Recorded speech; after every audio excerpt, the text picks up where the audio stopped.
Bonne journée les pirates, j'espère que vous allez bien parce que moi ça va bien. Vous savez que je suis là même le dimanche, même le week-end pour vous aider parce que si vous traversez une crise de couple, c'est des moments très difficiles. Vous êtes ensemble depuis 5, 10, 15, 20 ans et tout d'un coup votre conjoint vous a dit qu'il vous aimait plus et vous ne savez pas comment réagir. Alors vous êtes retourné vers des concepts marketing au départ qui vous ont éloigné de votre conjoint comme le silence radio, comme la lettre magique ou comme le fuis-moi je te suis.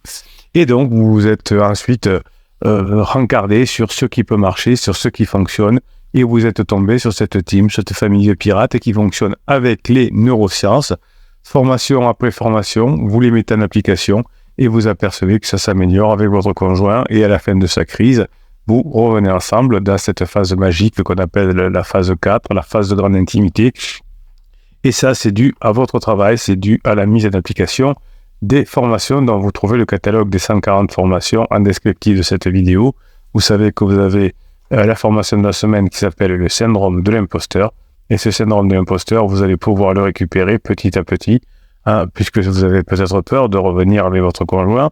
Vous avez peut-être peur au départ de ne pas savoir comment faire. Eh bien, vous allez comprendre comment on récupère son conjoint avec ce syndrome de l'imposteur. On l'enlève, on l'éloigne et on revient avec son conjoint. Vous savez, la crise existentielle, c'est un phénomène qui touche beaucoup de personnes à un moment ou à un autre de leur vie. Donc, il est possible que votre conjoint, à la fin de la phase de sécurisation, tombe en crise existentielle. Et c'est une période où l'on se remet en question, où l'on cherche un sens à son existence, où l'on ressent un grand vide intérieur et un mal-être et une insatisfaction.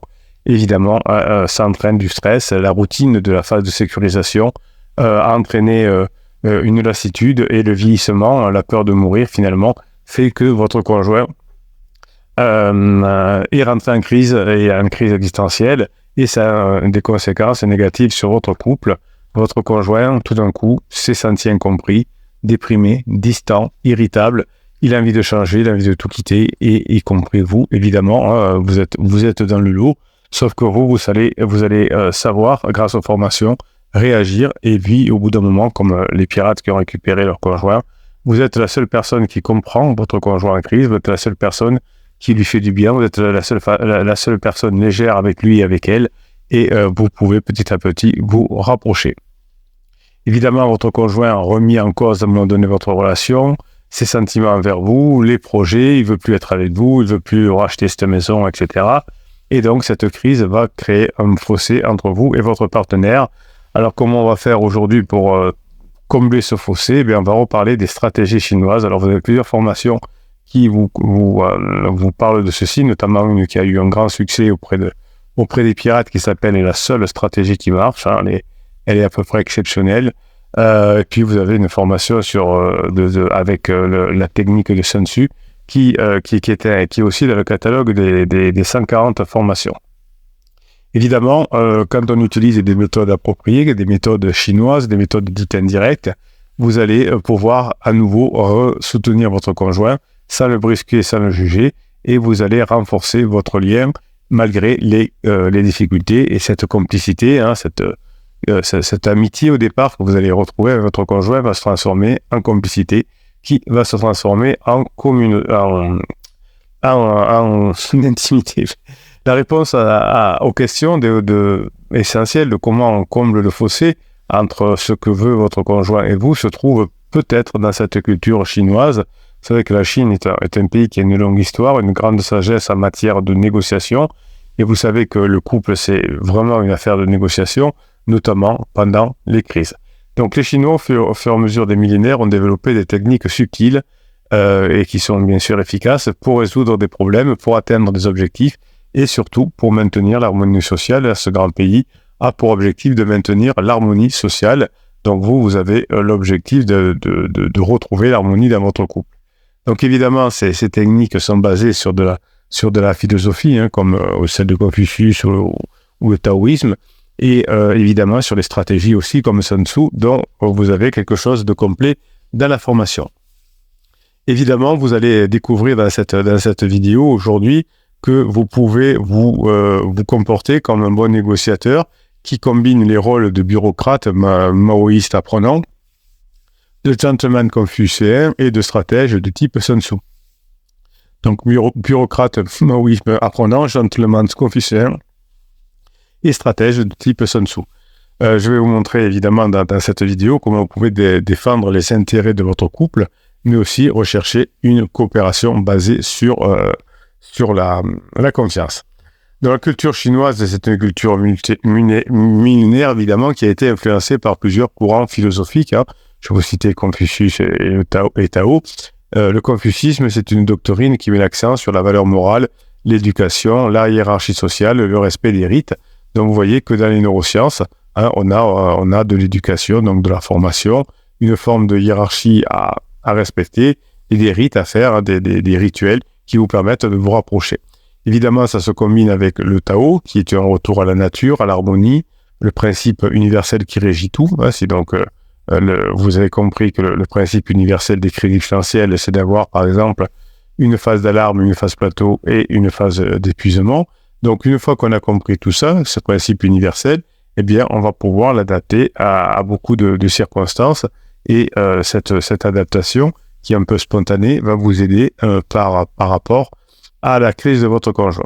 Évidemment, on va aussi, dans ces formations, mettre un ingrédient important, le renseignement, la ruse, la surprise et la légèreté psychologique. Ça, c'est plutôt du Sun Tzu. Donc, la négociation est un art pendant la crise qui consiste à trouver un accord entre deux ou plusieurs parties qui ont des intérêts divergents ou contradictoires. Donc, votre conjoint ne veut plus de vous pendant un moment, donc c'est contradictoire et c'est divergent. Donc, vous allez impliquer au fur et à mesure de la mise en place des formations que vous apprenez, de la communication, de la persuasion, de la concession et bien sûr de la créativité. Vous avez une formation complète sur la créativité, je vous la conseille. Donc, la négociation que vous allez mettre en place pendant la crise de couple est indirecte. Évidemment, comme les Chinois, évite de dire non ouvertement, évite de refuser catégoriquement ou de critiquer frontalement. Si vous dites non, je ne veux pas divorcer, vous êtes en frontal. Donc, les Chinois ont compris qu'en état de crise, il vaut mieux utiliser ce que j'appelle des euphémismes, des sous-entendus, des silences, des expressions ambiguës pour gagner du temps, montrer qu'on a changé et passer des bons moments ensemble. Évidemment, vous allez chercher à préserver la face, c'est-à-dire l'honneur, la dignité de chacun, et vous allez éviter les confrontations directes qui vont entraîner la perte de la face de vous ou de votre conjoint, et donc des ruptures de relations. Donc, si la négociation chinoise est indirecte, elle est aussi relationnelle. C'est-à-dire qu'on accorde beaucoup d'importance aux relations personnelles, aux sentiments et à la confiance. Donc, vous allez redonner de la confiance à votre conjoint. Peut-être qu'au début, vous avez fait des bêtises, comme vous faisiez des fuis-moi je te suis, et fuis-moi je te suis, et suis-moi je te fuis. Ben, la personne a compris qu'on l'a manipulé. Peut-être que même vous l'avez harcelé. Peut-être même que vous l'avez suivi. Peut-être même que vous avez fait des menaces. Peut-être même que vous avez fait des ultimatums. Vous avez écouté le conseil du psy de quartier qui vous disait, ou de Tati Janine, c'est à peu près la même chose, qui dit, eh bien, dites-lui qu'il choisisse entre vous et son pansement, que c'est pas normal, nanana, et donc, on a mis un ultimatum et on s'est encore plus éloigné de son conjoint. Évidemment, les techniques qui marchent cherchent à établir plutôt un lien affectif avec votre conjoint, à créer une atmosphère conviviale et une atmosphère harmonieuse. Les Chinois utilisent ce qu'on appelle le guanxi, c'est-à-dire un réseau de relations basé sur la réciprocité et l'obligation. Donc, votre conjoint, finalement, va ressentir une obligation vers vous parce que vous allez lui apporter des choses. Évidemment, votre conjoint va considérer, comme vous, que la négociation est un processus continu qui nécessite du temps et du respect. Donc, vous avez le temps, la crise est assez longue. Chaque jour, vous mettez des choses en place. Chaque jour, vous mettez des bouts de formation en place. Et ce processus continu va vous permettre d'avoir la meilleure des stratégies. Évidemment, les tactiques indirectes, dans le cas des crises de couple, sont les plus efficaces pour influencer votre conjoint, pour faire en sorte qu'il puisse changer d'avis en se sentant bien avec vous. Évidemment, vous avez compris que vous allez apprendre au fur et à mesure des formations à vous adapter, à adapter votre comportement en fonction du contexte, en fonction de la situation. Donc, vous vous demandez peut-être toujours qu'est-ce que cela a à voir entre le couple et la négociation, et pourtant, vous savez que pendant toute votre vie de couple, vous devez constamment communiquer, exprimer des besoins, des envies, des attentes, Vous les avez sûrement mal exprimés pendant la phase de sécurisation, c'est-à-dire que peut-être à ce moment-là, c'est plutôt des reproches que des demandes. Hein, disant, tu me fais jamais de câlin, on fait jamais l'amour, hein, le jamais, le toujours. Aujourd'hui, vous allez apprendre à écouter, à comprendre les motivations, à comprendre les émotions, à comprendre les craintes de votre partenaire pour pouvoir avoir des bonnes négociations avec lui ou avec elle. Évidemment, on va trouver un équilibre entre vos intérêts individuels, entre l'intérêt individuel de votre conjoint, entre votre intérêt individuel et des intérêts communs. Évidemment, ça va vous entraîner la nécessité de faire des compromis, des concessions, des ajustements. Et c'est pour ça que vous allez sortir gagnant de cette crise de couple et que votre couple sera de mieux en mieux. Donc c'est difficile, ne nous le cachons pas, de négocier avec quelqu'un qui est en crise existentielle. Votre conjoint est fermé au dialogue au début, en tout cas pendant la phase d'alarme. Il est réticent à coopérer, il est assez imprévisible dans ses réactions, il est susceptible, il est émotif. Quand je dis il, hein, c'est votre conjoint, donc c'est il ou elle. Il est susceptible, il est émotif, il est irrationnel. Évidemment, il est exigeant, il est pressé, il est insatisfait, il veut rompre, il veut vous fuir, il vous trompe ou il veut vous tromper. Évidemment, si vous avez suivi le conseil de mauvais coach ou du psy de quartier, vous aurez été tenté de les écouter et de réagir de manière directe, soit par les films « Moi je te suis », soit par les silences radio, donc des manipulations. Donc, vous n'êtes pas non plus dans le cas où vous allez vous confronter à votre conjoint, comme vous dit l'ultimatum. Hein. Faites un ultimatum, dis-lui qu'il choisisse entre vous et lui, peut-être. Non. Hein. Si vous dites ce que vous pensez, si vous demandez des explications, si vous imposez des solutions, eh bien évidemment, hein, votre conjoint va être tenté de réagir de manière émotionnelle. Il va vous énerver, il va vous plaindre, et il va pas vous plaindre, pardon, et il va vous rentrer dans le lard. Vous, comme vous êtes un bébé pirate, d'ailleurs, vous avez tendance à perdre vos émotions, hein, à perdre votre calme, à vous énerver, à vous plaindre, à vous lamenter et à vous victimiser. Hein. Vous voyez que les bébés pirates qui arrivent en commentaire de ces vidéos YouTube ou sur le groupe Facebook, par exemple, ont tendance à se victimiser, comme vous pouvez le voir sur des groupes Facebook d'autres personnes, où il y a les personnes se victimisent et souvent, d'ailleurs, traite l'autre conjoint de pervers narcissique. Ah là là là là. Donc, parfois, vous me dites en coaching aussi que vous avez réagi de façon passive parce que vous êtes freezé. Hein.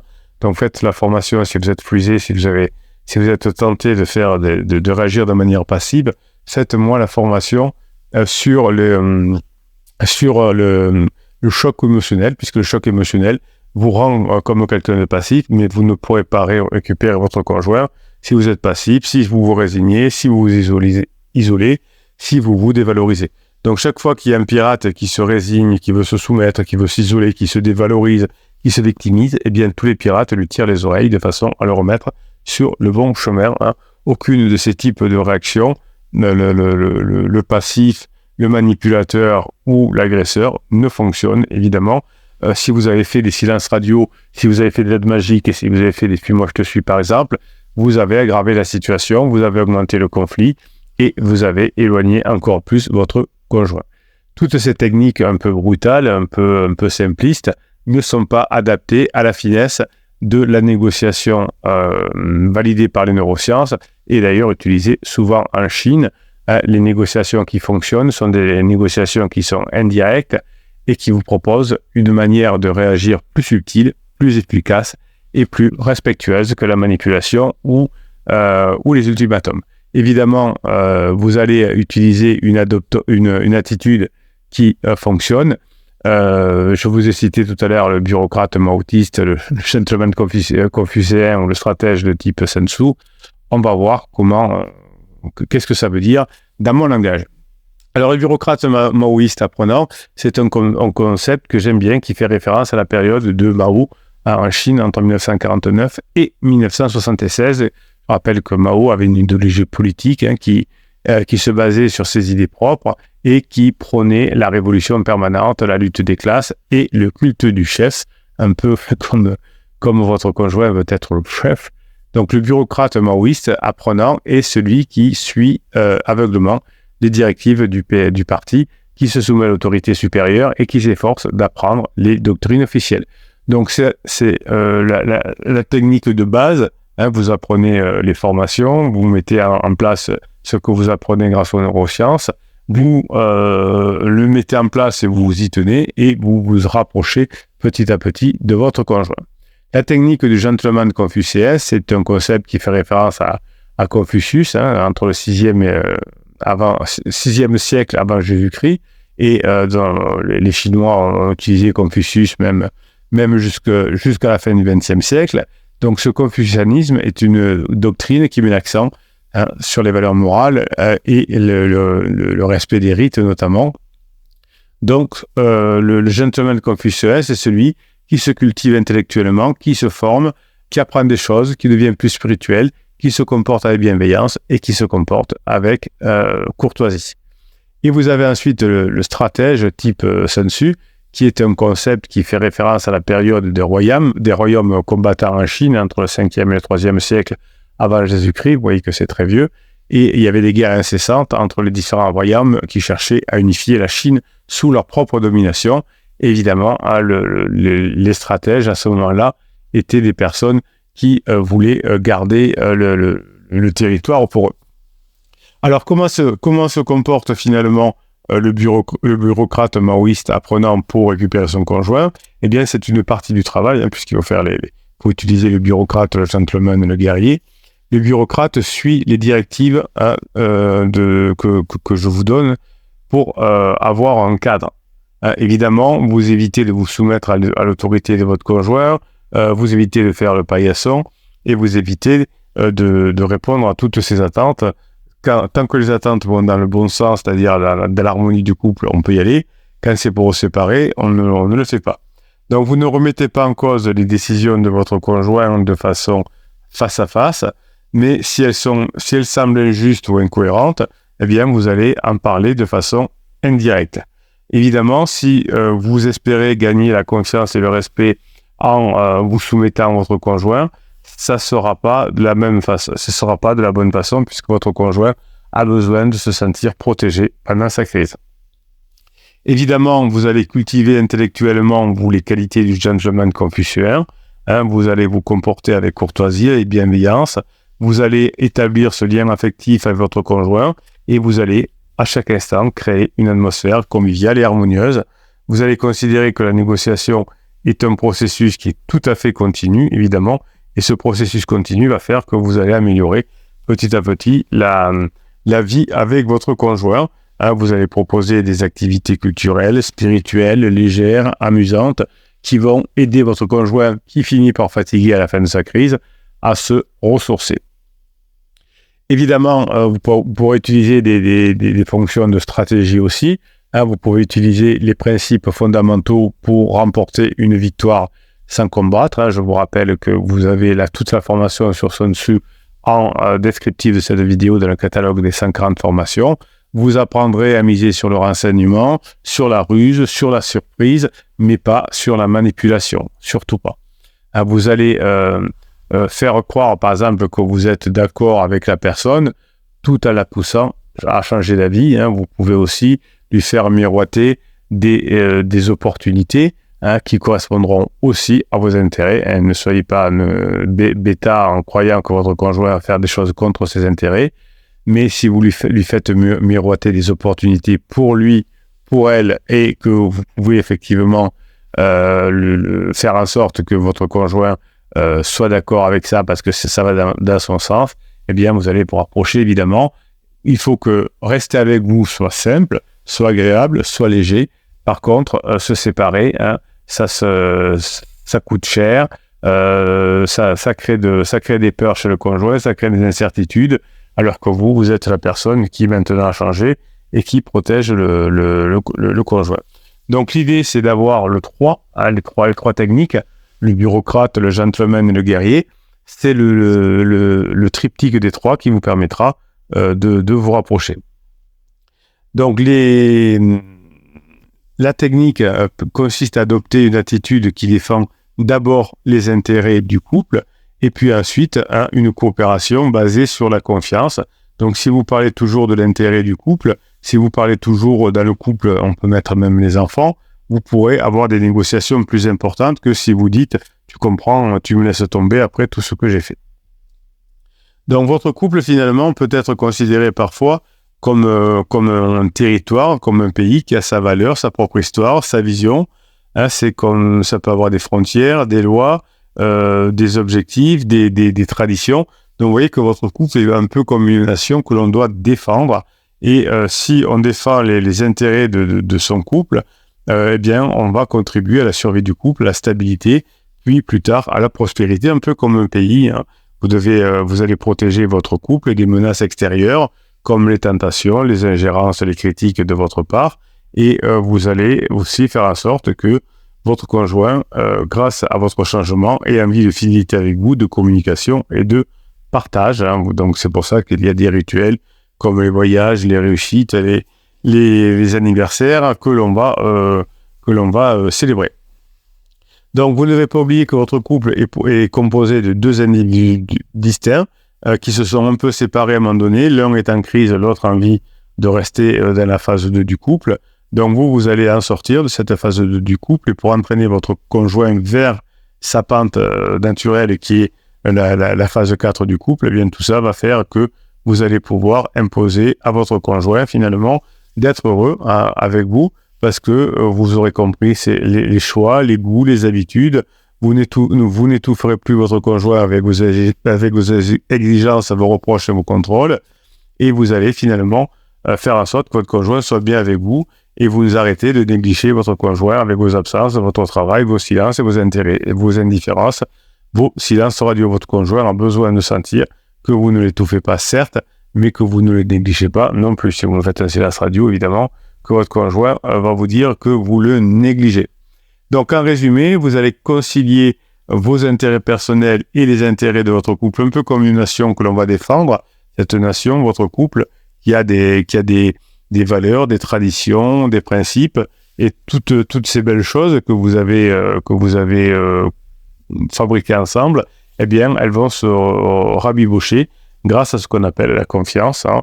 Vous allez pouvoir redonner confiance à votre conjoint, ce qui va renforcer votre lien, votre complicité, même si votre conjoint est en crise existentielle. Donc, évidemment, vous allez petit à petit utiliser les différents stratagèmes que je vous avais donnés dans la formation sur Sun Tzu. Hein. Elles sont au top. Vous allez maîtriser les tactiques indirectes de la négociation et vous êtes capable, du coup, d'embrasser des rôles paradoxaux dans la relation de votre couple dès que vous avez mis la formation en application. Vous êtes capable d'être à la fois fort, rationnel, stable, individuel et léger, hein, c'est-à-dire que vous vous adaptez à la crise de votre conjoint.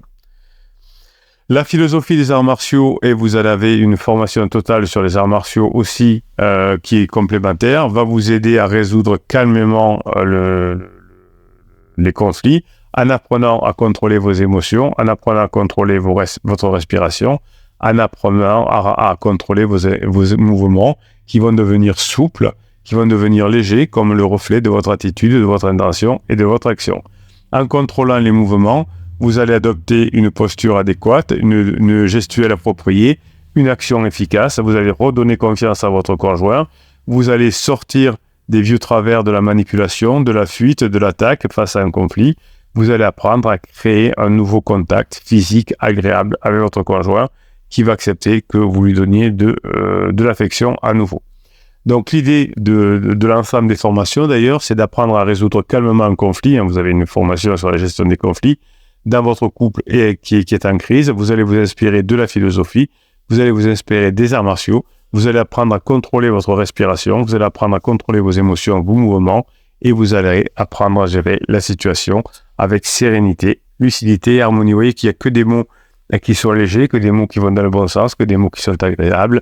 Et oui, vous avez compris, c'est vous qui allez pouvoir appliquer ces techniques-là, et vous pourrez utiliser d'ailleurs ces tactiques indirectes chaque jour dans votre travail aussi pour apprendre à communiquer, à persuader, à influencer, à résoudre des conflits. Et évidemment, vous allez voir que les techniques que vous apprenez dans ces différentes formations, notamment les techniques indirectes, sont des moments où vous allez vous rapprocher de votre conjoint avec une grande vitesse et surtout avec beaucoup de plaisir.